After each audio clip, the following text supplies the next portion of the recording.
কৃষ্ণ, রাধে রাধে। আমি এখন আছি সেই স্থানে যেখানে ভগবান শ্রীকৃষ্ণ কালিয়নাগকে দমন করেছিল। এই গাছে উঠে সেই ডাল থেকে লাফ মেরে তারপর কালিয়নাগের মাথায় তিনি জানেন যে কিভাবে তাকে দমন করেছিল।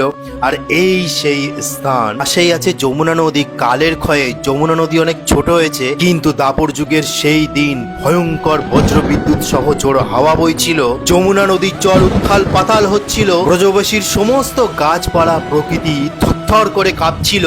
ঠিক সেই সময় আমাদের ভগবান শ্রীকৃষ্ণ এই স্থানে যখন তাকে দমন করতে যাচ্ছিলেন, সমস্ত ব্রজবাসী তাকে বারণ করছিল যে কৃষ্ণ তুমি যেও না, কৃষ্ণ তুমি যেও না।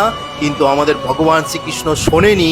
তিনি এই স্থানেই পাশের গাছের ডাল থেকে লাফ মেরে এই যমুনা নদীর মধ্যে গিয়ে কালিয়নাগের সাথে ভয়ঙ্কর যুদ্ধ করে তাকে দমন করবার জন্য। কিন্তু কালিয়নাগ যখন তাকে সম্পূর্ণভাবে পেঁচিয়ে ফেলে, তারপর ভগবান শ্রীকৃষ্ণ নিজের পরাশক্তি প্রদান করে তার মাথায় উঠে নেচেছিল, আপনারা ভালো করে জানেন, এবং তাকে দমন করেছিল। এবং এই সেই ডাল, এখানেই ভগবান শ্রীকৃষ্ণ লাফ দিয়ে ওপারে কালিয়নাগকে দমন করেছিলেন।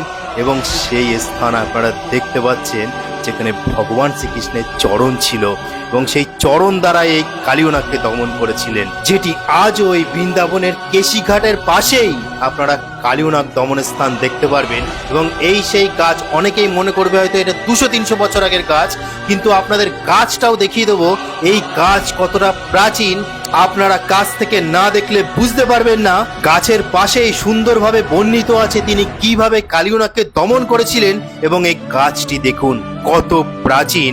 এবং আশেপাশের পূজারীর কাছ থেকে যেটা শুনলে আমি অবাক হয়ে গেলাম যে এটা সত্যি সেই 5,500 বছর আগের গাছ, সেটা আজও পর্যন্ত বৃন্দাবনে বিরাজমান। এবং ভগবান শ্রীকৃষ্ণের ঐতিহাসিক প্রমাণ দেয়, যেখানে এই সেই ডাল থেকেই আমাদের কানহা লাফ দিয়ে সমস্ত ব্রজবাসীকে বাঁচানোর জন্য এবং যমুনা নদীর জলকে শুদ্ধ করবার জন্য তিনি কালিয়নাগকে দমন করেছিলেন।